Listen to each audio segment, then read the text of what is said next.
and that's why I probably want to check on him. Last I heard, his daughter was calling around for him, so it sounds like he Good, does have family. And good, really, good. when they have family, you hope that the family will help them. Yeah. Um, I, hasn't gotten into anything like that yet. Although I'm in contact with him. I'm in contact with the church that he's from, and he's also in contact. I mean, apparently, the elders from his church in Georgia have been calling him, and so sounds like he's got a lot of people touching base with him. I'll try Good. to see him this week. Uh, just very very crazy to keep yourself caught up. That's the Yeah. problem. Well, you got a lot of people on your payroll. Yeah. On another note, I was right about concerns about Chrissy. Okay. She finally sent me a text message, and Oh, good. well, it was down. Oh. She was having a really hard time, and it's Okay. seasonal. Ohio, no sun, just clouds and rain, no snow, just gloom. And then, she set up a girls' night out with her friends. But at the same time, she was afraid to go because they both have kids. They're going to talk about kids. They're going to talk to her about what she's doing next. And she says, they don't mean for it to hurt me, but it's going to kill me, and I'm not looking forward to it. So we kind of messaged back and forth a little bit, and I said, I was just talking at church about my concerns that there was something going on, and I said, we're here. You can call us. I wish there was something I could do. The whole thing. Yeah. And finally, about a half hour later, she called and she was crying, and I did the mom thing and tried to be supportive, and I finally started getting her out of her funk, and then he walked in, and so she got mom and dad, and she was just, I miss you guys so bad, and I really wish you were here. And, when we were up there, if she was having a bad time and Jason was busy, she'd come over and it'd be on my couch and it'd be like, Mom. Yeah. Well, we were able to do as much as we could over the phone. So when we got off the phone an hour later, right, she was much better. She's still and upset about the fertility issues, but yeah, her mental health is a whole lot trust better. me, my wife and Could I she have moved in through that, Could so. she have a winter doldrums? What is it? SAD?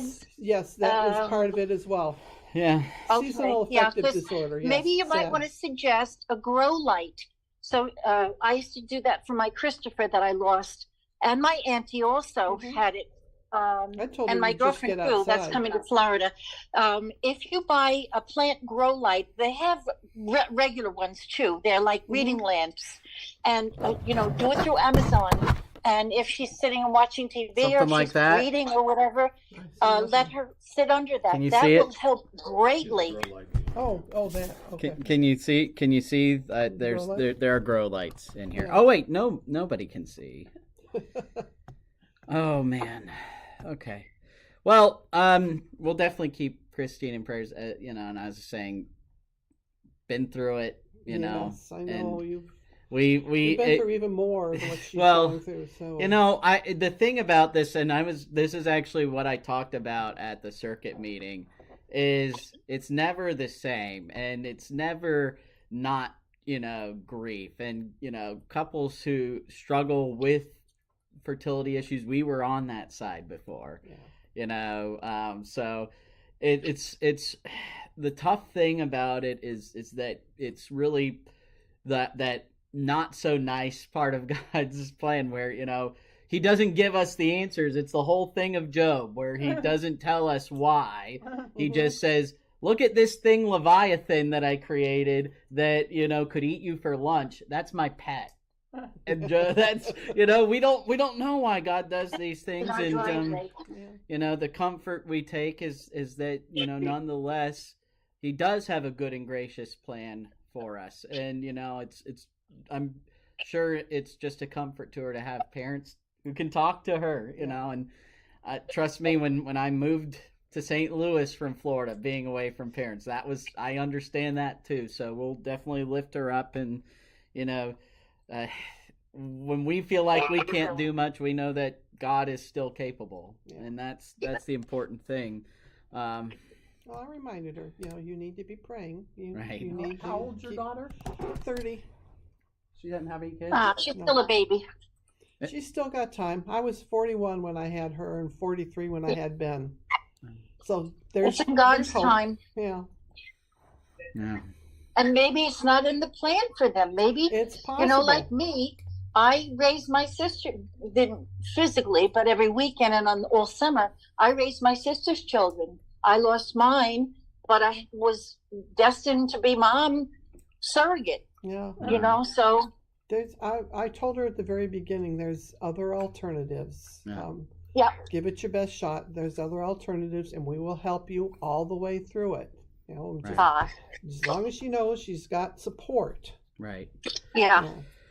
And now she's going to raid our She couldn't have storage better shed up parents there than to you get and my John. winter That's coat and all beautiful. my clothes out of there because the hormones and everything is making her gain weight and just plus apparently her coat died, so she's pulling all my clothes out of storage. So yeah, I don't know if she's a reader, but I can see if she is, I can because I know that Amy has tons and tons of books, and maybe I can suggest some, and you can toss that her way, and all right, that would be great.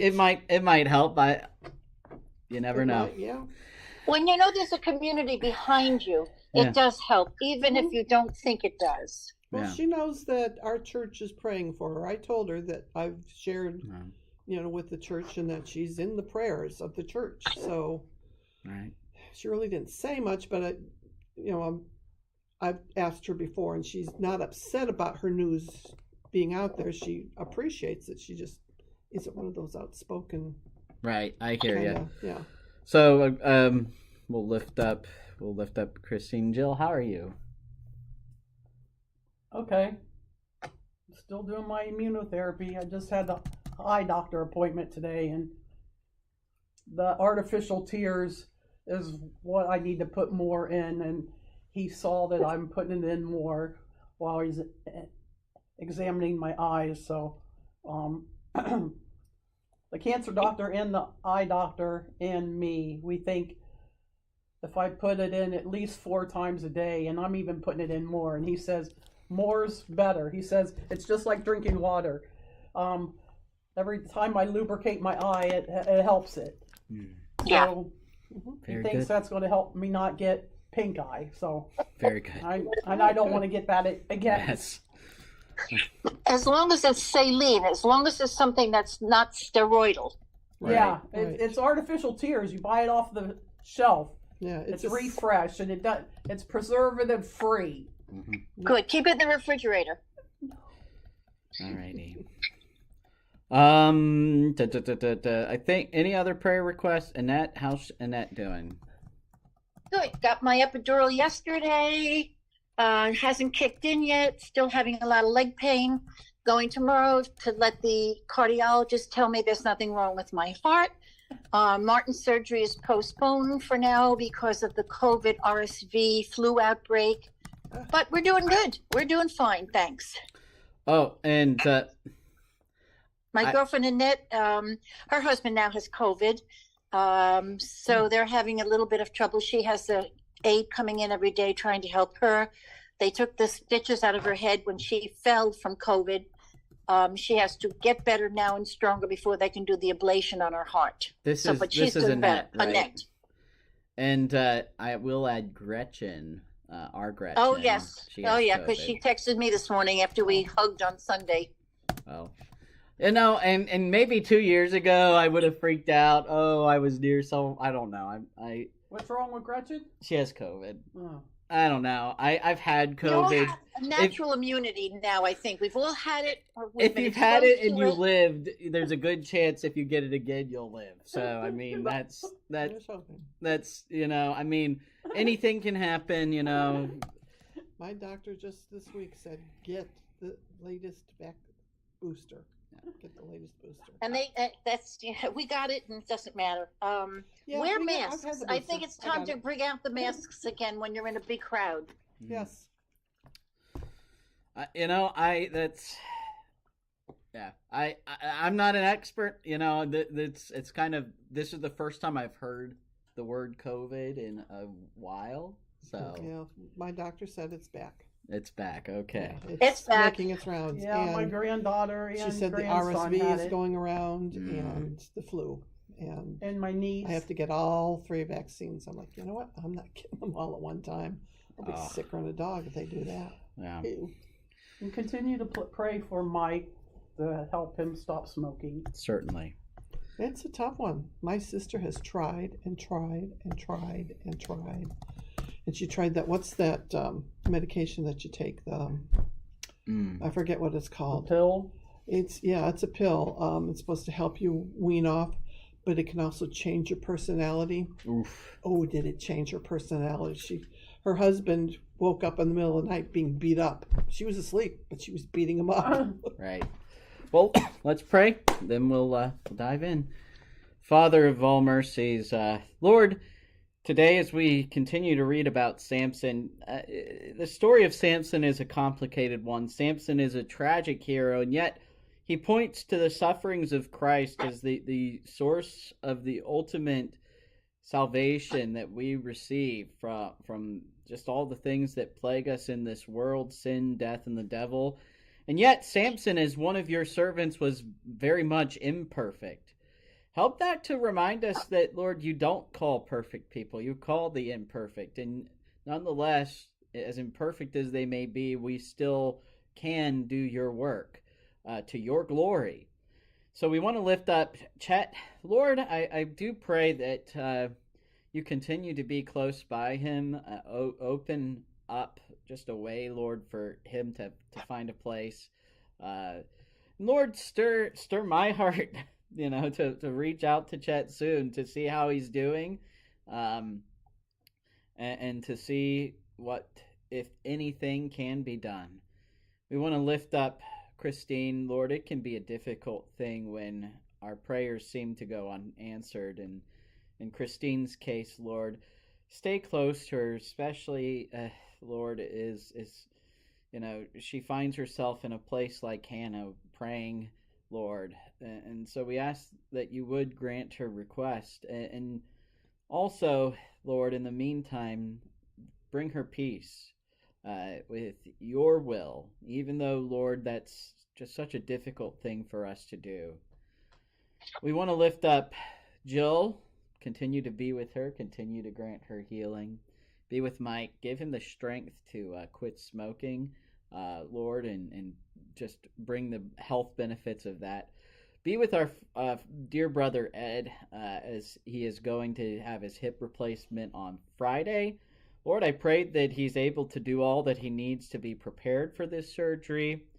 We also would pray for the doctor, the surgeon, that all things would go routine, and at the end of it, Ed would be relieved from pain. Give him strength to endure in the meantime. Continue to be with Lucy and grant her healing. We lift up our Jeanette, grant her relief, Lord, from pain, and we prayed, Lord, that you would just help continue to give the doctors guidance. Be with Martin, whose surgery was postponed, and Lord, we do pray that you would be gracious to him in the meantime as he's in this difficult wait. We pray for Gretchen, who has COVID-19, and we ask that she would be granted healing very soon, especially with other factors that can complicate things in Gretchen's case. We want to lift up Annette, continue to grant her healing. All of these we lift before your throne of grace and mercy, trusting in our Savior Jesus Christ, our Lord. Amen. Amen. Amen. So, last time we started Samson, we kind of had that refresher where Samson's parents, they had a very faithful interaction with God. They were very trusting of God, and very refreshing from what the Israelites, how they've been kind of carrying about in this book. Well, we're kind of back to business as usual. We had that little sneak peek. Samson goes down to Timnah. He sees one of the daughters of the Philistines. And as we said, the parents are right when they say, hey, is there not a woman among the daughters of your relatives or among your people? And this is, in fact, something that, Moses, God spoke through Moses, about the Israelites. He told them, hey, don't marry the Philistines. Don't marry any of these peoples. Don't be drawn into them. Because they are a snare. That's the Pastor Kyle paraphrase edition. And yet, Samson just says, hey, get her for me, for she is right in my eyes. And keep in mind, that's been the refrain this whole time. All of Israel did what was right in their eyes. It's just something that's brought to the forefront. And so, I think last time we left off at verse 4. His father and mother did not know that it was from the Lord, for he was seeking an opportunity against the Philistines. At that time, the Philistines ruled over Israel. I know we want to read, but this verse 4 that we kind of left off on last time is actually an important verse. Because the question is, well, what is from the Lord? Is it Samson doing something that God expressly commanded the Israelites not to do? Is that from the Lord? Is God saying this is okay? I mean, what do we think? That's interesting. Is the attraction, that because keep in mind, back then, marriage is not, okay, let me swipe right, let's go on a date, and court, and then, we'll get together. No, it was a transaction between families. Like, Samson doesn't have to talk to this, it doesn't even seem like he has actually spoken to this woman. Can I share the screen? Yes. I certainly can, Bob. My apologies. So, let me just adjust the screen a little bit so it all fits here. So, what is from the Lord here? Anybody have an idea? Or would like what to is say from something? the Lord? Is his action or his attitude? His father and mother did not know that it was from the Lord. His request? His request, it's unclear. I know I set this up. For he, and it's a small h, Yeah. Was seeking an opportunity against the Philistines. Yeah, I would say, though, keep in mind, this is written in Hebrew. Hebrew doesn't have upper and lower cases. And even the upper and lower case convention, we don't always see it in the ESV as much as we see it in, the King James. So I think that the sense is saying that God is seeking this opportunity. That's at least how I'd interpret it. And that's an interesting thought. Is Samson seeking the opportunity? But, if it's from the Lord, because the Lord is seeking, it just kind of makes more sense there with the flow of things.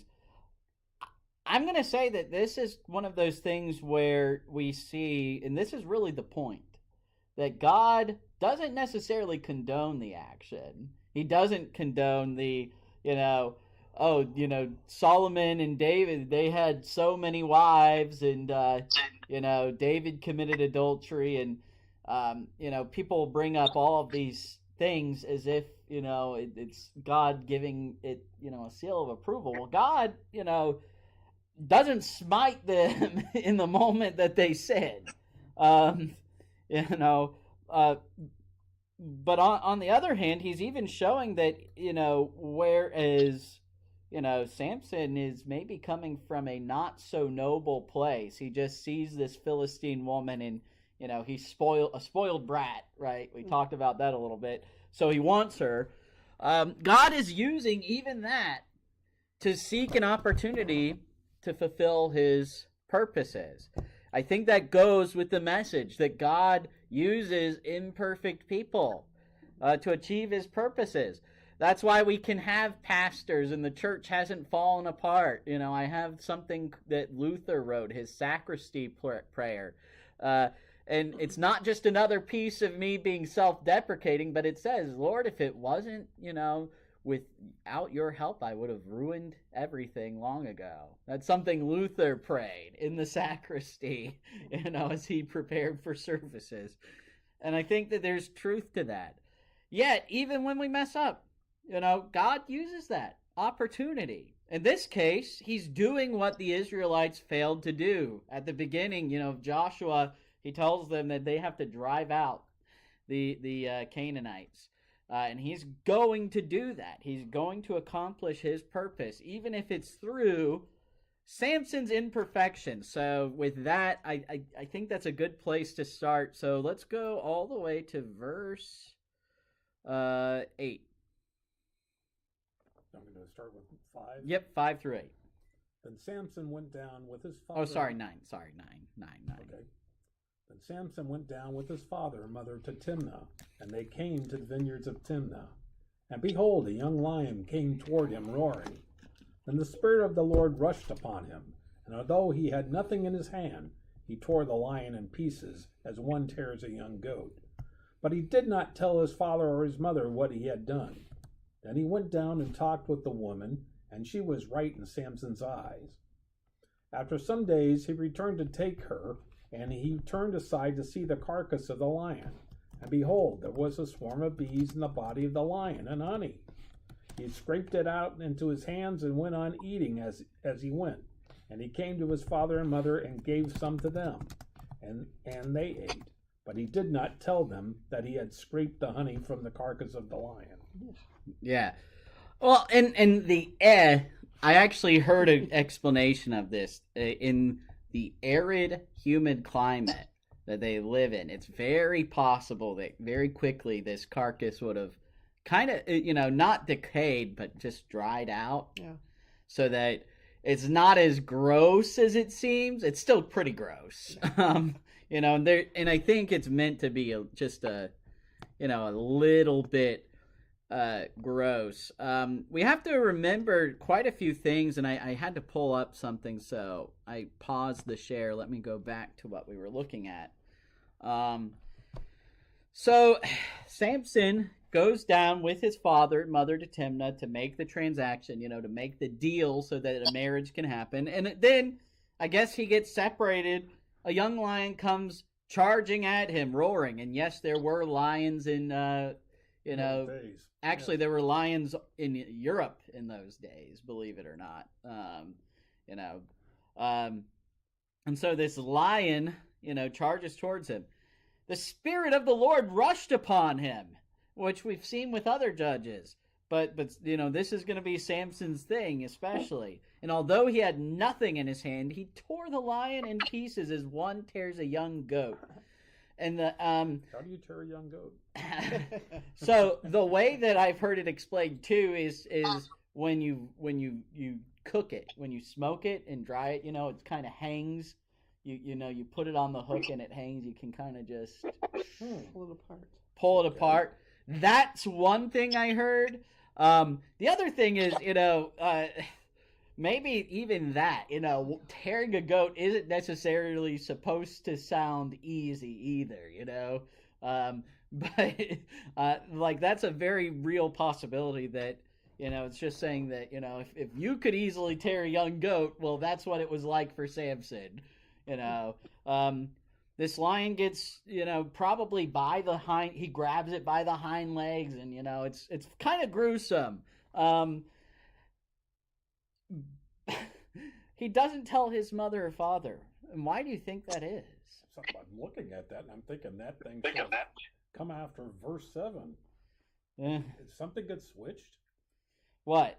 That little sentence there, and then verse 7. Yeah, then he went down and talked with a woman, and she was right in Samson's eyes, but he did not tell his father or mother what he had done. That makes more sense. I think... I just don't get this. I think it's a little bit difficult. I think, and what I've heard, because this is kind of a tougher nugget, just to make sense of. But the explanation I heard is that even though it's not explicitly stated, the Nazarite vow, you can't touch carcasses. But here's the thing: it's human carcasses. It's human He carcasses. wasn't allowed to touch dead things. Well, but I think in his mind, and this is something about Samson that we're going to see. Samson thinks he's clever, but he's not the most clever. He's strong, but he thinks he's like strong and clever.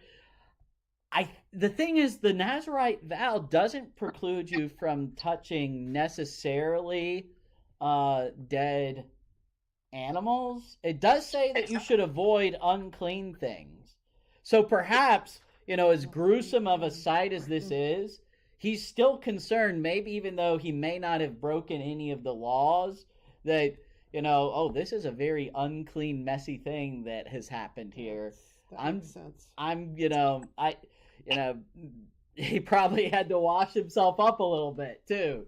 So I think he's not telling them because, even though he's not maybe broken the Nazarite vow, he's concerned about it, which is kind of funny because just like some of the other judges where they were a little bit better off at the start and they get a little bit worse, Samson starts to not care so much about this later. But that's why I think it's there. He doesn't tell his parents because, they're the ones who, spoke to the angel of the Lord, and the angel of the Lord told them to take this Nazarite vow. I'm sure he'd be a little worried about that. So then he talks with the woman, and I think that implies, too, that he didn't even talk to the woman before. He probably just saw that she was attractive and said, I want her, talks with her, and after he talks with her, she's still right in his eyes. So, the marriage is going to happen. So with that, we will continue. Let's do the rest of the chapter, 10 through 20, till the end of the chapter. I'll take a Jill. His father went down to the woman, and Samson prepared a feast there, for so the young men used to do. As soon as the people saw him, they brought 30 companions to be with him. And Samson said to them, Let me now put a riddle to you. If you can tell me what it is within the 7 days of the feast and find it out, then I will give you 30 linen garments and 30 changes of clothes. But if you cannot tell me what it is, then you shall give me 30 linen garments and 30 changes of clothes. And they said to him, Put your riddle, that we may hear it. And he said to them, Out of the eater came something to eat. Out of the strong came something sweet. And in 3 days they could not solve the riddle. On the 4th day they said to Samson's wife, Entice your husband to tell us what the riddle is, lest we burn you and your father's house with fire. Have you invited us here to impoverish us? And Samson's wife wept over him and said, You only hate me. You do not love me. You have put a riddle to my people, and you have not told me what it is. And he said to her, Behold, I have not told my father nor my mother, and shall I tell you? She wept before him the 7 days that their feast lasted. And on the 7th day he told her, because she pressed him hard. Then she told the riddle to her people. And the men of the city said to him on the 7th day, before the sun went down, What is sweeter than honey? What is stronger than a lion? And he said to them, If you had not plowed with my heifer, you would not have found out my riddle. And the Spirit of the Lord rushed upon him, and he went down to Ashkelon and struck down 30 men of the town and took their spoil and gave the garments to those who had told the riddle. In hot anger he went back to his father's house. And Samson's wife was given to his companion, who had been his best man. So we see a lot, and this is one of those parts of this story where you really should not like read too hard into a lot of this. The riddle is not meant to be solvable. I mean, think of the Hobbit. What's it's got in its pocket. What's I got in my pockets? Yeah, exactly. Yeah, exactly. It's supposed to be kind of an impossible riddle, and I think Samson thinks he's clever. Very clever, but he's not that clever. 7 days of the feast. Again, this is not where you're trying to figure out, most weddings lasted 7 days. That's really it. But what's interesting is that, it's kind of implied with that for the young men used to do that this might be, Samson not doing kind of an Israelite marriage, but he's kind of just doing the customs of the Philistines in this marriage. Even the telling of riddles during a marriage, that's something you actually see in Greek culture, which the ancient Greeks, the Philistines came from, that kind of area initially. So Samson, even though, again, it's not, at this point, Samson's really just kind of, he's on a fine line. I think he assumes he can do no wrong. He assumes he's very clever. And so, he's just trying to be a good host. I mean, putting forward the riddle itself is not something that's uncommon. What is kind of a jerk move of Samson is to put forward an impossible riddle. Okay. But he made a bet out of it. He did. He made a bet out of it. And so maybe there could be dishonest intentions here with Samson. Hey, I can, rob these guys. Why should I care? They're Philistines, And yes, 30 linens. There are about 30 guests, so it's the 30 young men, who are there. 30 companions. It's either they each bring him an article of clothing, or he brings them 30. So it's one where, it would be an appealing bet to them, because if they lost, they would not lose a lot individually. Well, it's a 30-1 odds. Yeah, right. But then Samson tells this riddle.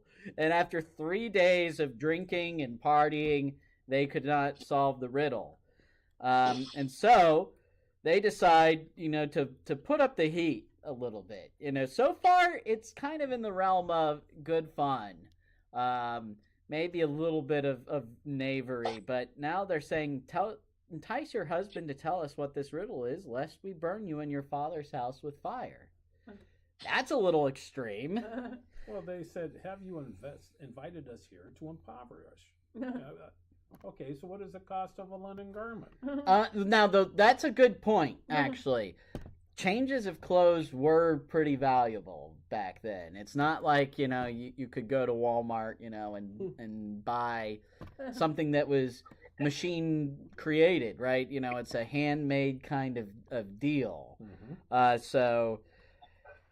I mean, how does Samson get 30 garments? He has to basically take them from, dead guys, guys that he makes dead, which is not so nice of Samson either.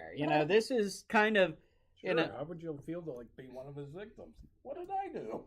Right. Well, they were Philistines, and that's the tough thing, that they are, being judged by God. These peoples, they are ruling Judea. We have to assume that Ashkelon, even though, notice he's in Timnah, so he's not fighting the 30 companions, right now. He just goes to some other town and he kills 30 dudes. So is Ashkelon a Philistine town? Yes. Okay, so yeah, we're assuming that these 30 people are Philistines. Yeah, so again, it kind of goes back. God is seeking an opportunity through this, even though what we see is, this is just the worst party ever. I mean, 3 days, it seems like everyone's having a good time, but it just quickly goes downhill. And notice, this is a little bit of foreshadowing in 16. Samson's wife weeps over him. you only hate me. You do not love me. And keep in mind, her life has been threatened. Uh, uh, it's kind of a jerk move of the companions. Like everything's good, and now you have a weepy. Your bride on your wedding feast is weeping. You can't enjoy anything, and she presses him hard. As strong as Samson is, he does have a weakness. And so then he tells her the riddle. And I think something that was put to me, I mean, Samson just ripped a lion apart. I don't think he's too worried about what these 30 men will do. It's like he almost knows what's going to happen next. It's like, okay, I'll tell you. And then they show up. They're like, yeah, what is sweeter than honey? What is stronger than a lion? I can see Samson it's just like, and he comes back with them. And keep in mind, he's not trying to insult his wife. I mean, he's probably a little bit upset. She's been nagging at him for 4 days. But when he says heifer, he's speaking in a proverb. Very common back then. There's actually a joke I was reading a while ago, a Sumerian dog joke. It's like, a dog walks into a tavern, and because he couldn't see, and he says, "I'll open this one." Nobody actually knows today what that joke means, because, it's just something about the ancient Near East that they got that kind of thing. It was hilarious to them. So there's no offense in this when he's saying, if you didn't plow with my heifer, if you didn't go to my wife, you wouldn't have found out my riddle. So notice, this is back to that verse 4. The Spirit of the Lord rushes upon him, even though Samson is not in the right here. He's not even going, to the people who are pressing him hard here. He goes to a different city, Ashkelon, which, let me see what the note says. Chapter 118. It's in there, I guess. And strikes down 30 men of the town, and he takes their spoil. Now, this is something nobody kind of wrote down, but I wonder, how are you, if you're, I get it's one thing to kill somebody, right? In war. And I don't think that necessarily violates any whatever. He's supposed to be doing that. That's his purpose. But if you're taking their clothes, doesn't that mean you have to handle a dead body? Pretty much. Yeah. I mean, it says he gave the garments. Or took their spoil. What is their spoil? Okay, so he struck down the men, or did he kill them? Now that's a good question. I think I have to pull out my Lutheran Study Bible Because you here. could have, struck them, knocked them out, and then, fleeced them. That's true too. I don't want to go with that, only because Judges. I feel like the euphemism in Judges that could either be. In Judges, if it's either the choices that, they were harmed and not killed, or killed, usually Judges, the assumption should be that the person was killed. So let me actually look at what this says, because he attacks a Philistine city. God used Samson's weakness and bad behavior for his purpose.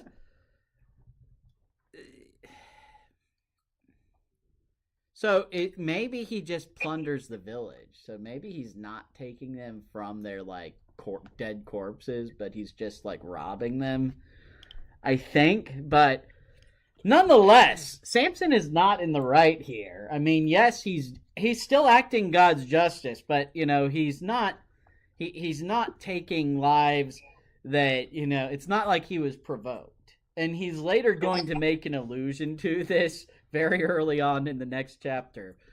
In hot anger, he goes back to his father's house. And yes, the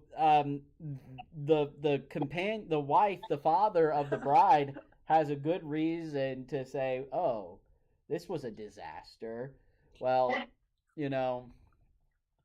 he'll get. My daughter needs to be married to someone. So, this isn't actually an unusual sequence of events. Like the father is just thinking, this is this is this was a disaster. I'm trying to make the most out of it. Hedge my bets. So, oh, not great so far. Let's go 15, 1 through 8, because Samson's story continues, and this is a story that I'm sure many of us have heard before. Okay. Samson defeats the Philistines. After some days, at the time of wheat harvest, Samson went to visit his wife with a young goat. And he said, I will go in to my wife in the chamber. But her father would not allow him to go in. And her father said, I really thought that you utterly hated her, so I gave her to your companion. Is not her younger sister more beautiful than she?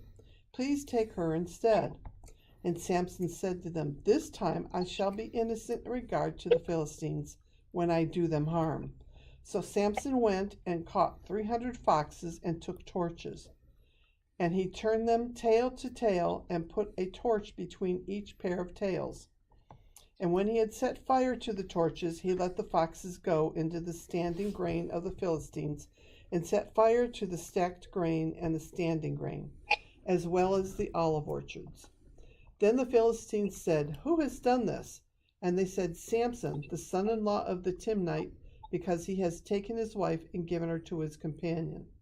And the Philistines came up and burned her and her father with fire. And Samson said to them, If this is what you do, I swear I will be avenged on you, and after that I will quit. And he struck them hip and thigh with a great blow, and he went down and stayed in the cleft of the rock of Edom. So this is where the action escalates, and it's just not good times. And maybe this is a little bit of insight as to why God's punishing the Philistines. If these Philistines are just so quick to say, "Oh, we've got this jerk, and we're unleashing." It's taking us here's our jerk. It's kind of, it is funny. This is meant to be somewhat humorous in a gruesome way. It's the time of the wheat harvest, which means it's not a short time later. It's not as if Samson went down and said, a few days later, hey, lost my cool, where's my wife? I mean, who thinks of this? Taking 2 foxes, putting a torch, and letting them go through the fields.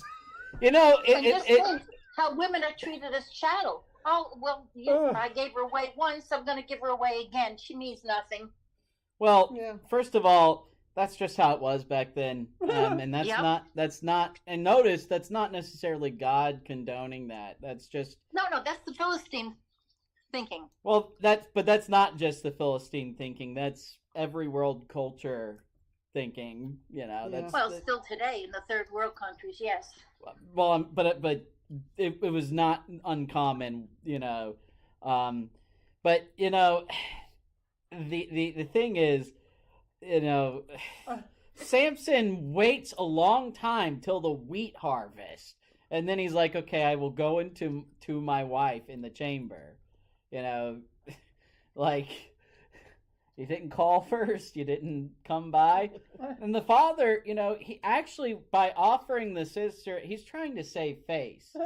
The father is not doing even as a Philistine, he's not doing anything necessarily wrong here. He's trying to say, I thought you pretty much gave every social cue that this wedding was off.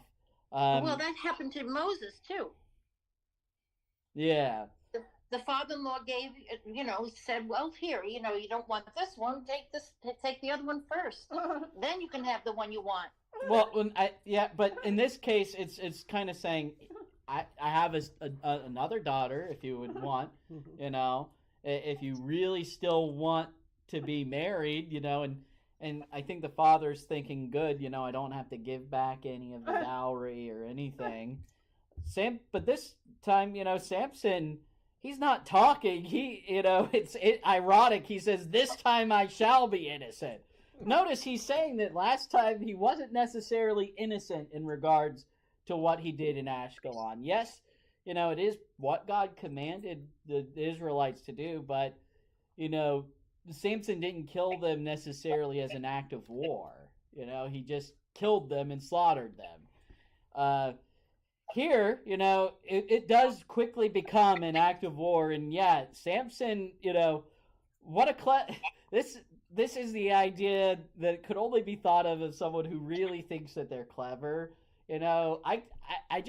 He takes two foxes and ties the torch between the tails. I can't imagine Where did he get that idea? And he catches 300 foxes. Like, I guess if you're angry, you can be that determined. But, keep in mind, as he does this, this is kind of a idea, I'm going to set fire to their grains, so they're not going to be able to have food. This is actually something that if before, you didn't give us a shirt, you're impoverishing us. The irony here is that, no, this really can impoverish them for many generations. Like, miss a crop, you don't get seeds for the next crop.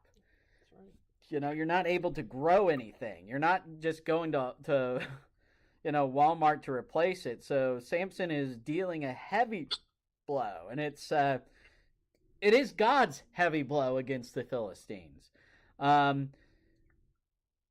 yet, at the same time, man, like what an idea. What a genius. Then the Philistines said, "Who has done this?" Samson. And notice the Philistines, without hesitation, because this is a severe thing that has been done, just immediately puts fire to the father and the wife, and then Samson, really is enraged. I mean, does this?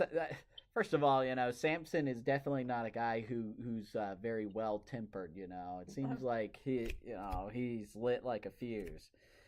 If this is what you do, I swear I will be avenged on you, and after that I will quit. And he struck them hip and thigh with a great blow. And he went down and stayed in the cleft of the rock of Etam. So, war has begun.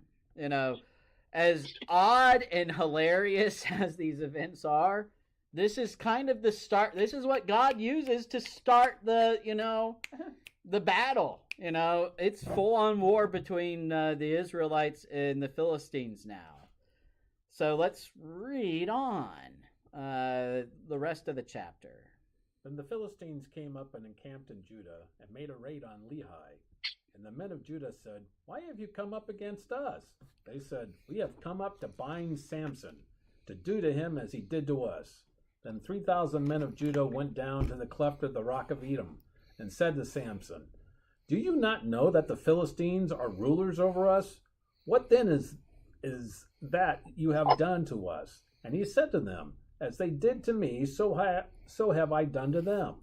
And they said to him, "We have come down to bind you, that we may give you into the hands of the Philistines." And Samson said to them, "Swear to me that you will not attack me yourselves." They said to him, "No, we will only bind you and give you into their hands. We will surely not kill you." So they bound him with 2 new ropes and brought him up from the rock. When he came to Lehi, the Philistines came shouting to meet him. Then the Spirit of the Lord rushed upon him, and the ropes that were on his arms became as flax that has caught fire, and his bonds melted off his hands.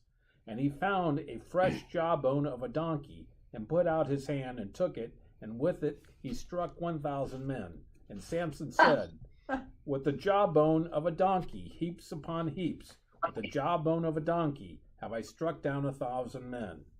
As soon as he had finished speaking, he threw away the jawbone out of his hand, and that place was called Ramath Lehi. And he was very thirsty, and he called upon the Lord and said, "You have granted this great salvation by the hand of your servant, and shall I now die of thirst and fall into the hands of the uncircumcised?" And God split open the hollow place that is at Lehi, and water came out from it. And when he drank, his spirit returned, and he revived. Therefore the name of it was called En Hakkore. It is at Lehi to this day. And he judged Israel in the days of the Philistines 20 years. All right, so a lot to kind of actually unpack here, because we kind of get insight as to why, God needs to send judges. The Israelites are not doing the best themselves, and that's going to become clear after Samson's tale is done.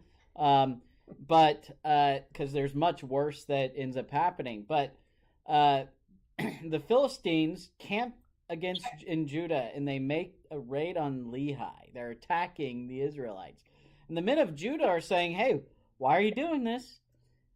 They want Samson, and rather than rallying around Samson, and fighting with him, because that's at least what that's what the other judges had. They had men who fought, against the Philistines. In this case, God only uses one man to bring this salvation. But here, the 3,000 men, are just complacent. Do you not know that the Philistines are rulers over us? Is that what God told them? That you would inherit this land so that the Philistines would be rulers over you? And this isn't like the tribe of Dan that gave up. This is Judah. This is, the lion. The Lion of Judah, yeah. This now, is... they were the warring, they were part of the North? The South. Okay, so wasn't the North the warring people? So it's a couple of tribes. About, Judah in the South, that's really the strongest tribe in the South. In fact, it's one of two. In fact, there's only two tribes that survive the first, the Northern Kingdom, because the other 10 are actually all in the Northern Kingdom. So Judah is has the strength, but even Judah is weak here, enough to say, what are you doing fighting the Philistines? What then is this that you've done to them? And he said to them, as they did to me, so I have done to them. Well, Samson's kind of justifying his own actions, which, maybe he shouldn't all the way. But nonetheless, they say to him, we've come down to bind you so that we may give you into the hands of the Philistines. And Samson is pretty cocky here. He says, okay, just don't attack me. It's almost like, first of all, here's a good point that I hadn't thought about, because there's a lot of question of, what did Samson look like? Did he just look like Fabio, with the long hair, muscles? Or, was his strength kind of surprising because he was... It looked funny. It looked like a nerd. Maybe he was a nerd. But I think if they, if the men of Judah bring down 3,000 men, maybe there is a little bit of a reputation with Samson, at least, and maybe he kind of does. Would he have been like Goliath? Was he a Nephilim? No, because the Nephilim were abominations to God that were okay. God. This is divine strength that Samson has. This is. And that's why we can kind of go with, either or, I think, because Samson looking weak, it kind of shows that God is the source of his strength. It's not like he's, pumping iron, 5 days a week to get the muscles. But, maybe he does have a taller stature. Maybe he is someone who has that appearance, because, some people just have those genetics where they don't have to do a lot of work to look kind of fit. So maybe it's a little bit of both. Maybe he looks like a little bit stronger than the average Israelite, a little bit taller. But they bring 3,000 men. Can I ask a question? I know it's hard. I'm out of there, and I interrupt, and I don't mean to. The jawbone. Who also fought with a jawbone? Was it Jacob? I don't think anyone. Did anyone actually? Yeah, there was a jawbone. Yeah, there's another one. that he fought with a jawbone, the jaw of an ass. Was it with? No, oh, in the Judges. I don't recall who. I'm thinking of God, Jacob wrestling with God. No, that's when God broke his hip. Okay, but there was another episode with a jawbone. I'm wrong. Keep going. I apologize. I thought there was meaning towards that jawbone. No, again, as I said before, don't read too deeply into any of what Samson's doing. I mean, it's what he had there, and it's really showing his strength. You know, he's not taking a weapon; he's taking a bone. You know, and he's just, you know, you'd think he had a gun. You know, in those times, just mowing down people. He's not afraid of the Philistines. He knows his strength. He knows he's kind of cocky here. Okay, don't attack me. It's kind of like, you know, I don't know. It's okay. Now I'm gonna reveal my horrible taste in movies. The Watchmen. There's a character who's like in the superhero, and he gets sent to prison, and it's like, you know, you're not trapped in here. You know, I'm not trapped in here with you. You're trapped in here with me. It's meant to be very edgy. That's kind of Samson's energy here. Like, you're trapped in here with me. It's 8 o'clock.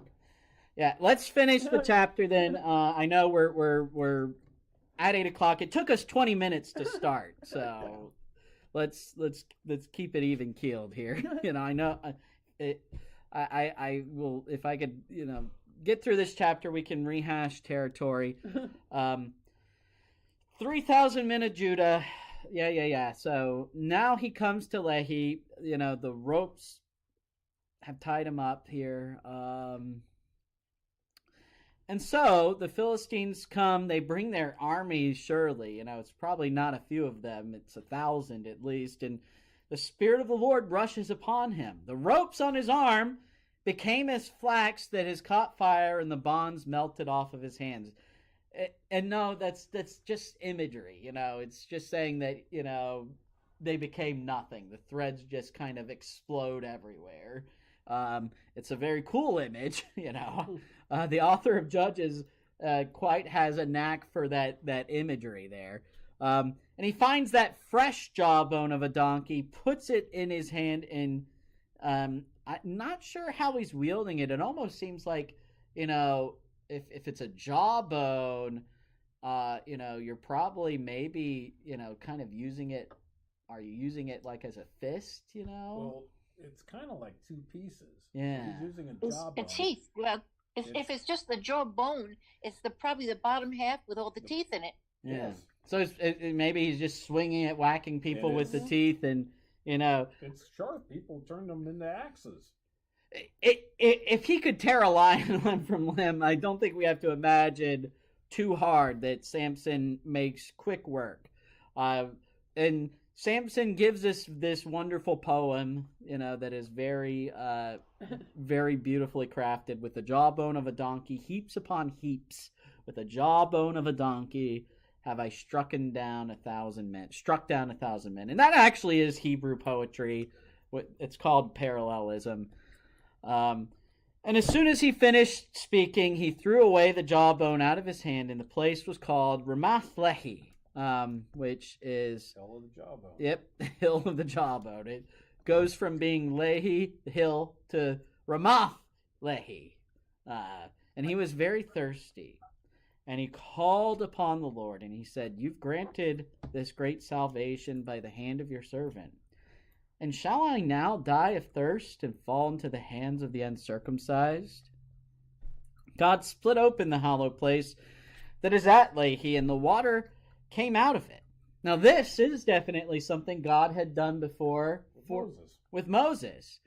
And you know, it's a shame we're at 8:03, but I want to talk about this for a second, because, you know, I had a Bible study leader. He was worked at the library of the seminary. Wasn't necessarily a pastor, but he was, you know, a scholar, a professor, and he talked about how the story of Samson, in some ways, as ridiculous as it is, as kind of gory as it is, there are parallels to the history of the people of Israel and to the life of Christ. And Yes. there's something here, just this image, that brings to my mind Gethsemane. Samson, in spite of his flaws, is turning to God for his, he's praying to God. He's not like some of the other judges who, depended on their own strength and kind of fell away. He's actually making that plea, praying to God in a way very similar to how Moses prayed. Have you brought us out here to die? This is really a halfway point, and God does provide salvation, does provide water for Samson, and his spirit returned and he revived. And the place gets a name in Hakore, spring of him who called, that is in Lehi to this day. And he judges Israel 20 years. And that's how a lot of the judges' story end, but we're not done yet. We're going to get next week the tragic side of the story, the downfall of Samson, where things it's Samson and Delilah. So, prepare for that next week. It will be some good stuff. So, thank you for bearing with me 5 minutes as we got through this. And if any questions that we couldn't handle now, we'll do next time. Our Father, who art in heaven, hallowed be thy name. Thy kingdom come, thy will be done, on earth as it is in heaven. Give us this day our daily bread, and forgive us our trespasses, as we forgive those who trespass against us. And lead us not into temptation, but deliver us from evil. For thine is the kingdom, and the power, and the glory, forever and ever. Amen. Amen. Alrighty. Everyone have a wonderful, wonderful evening. Thank you, Pastor. Thanks for putting up with all of us. You put up with me. It's a mutual thing, and that's what a church should be. So y'all have a blessed night. You too.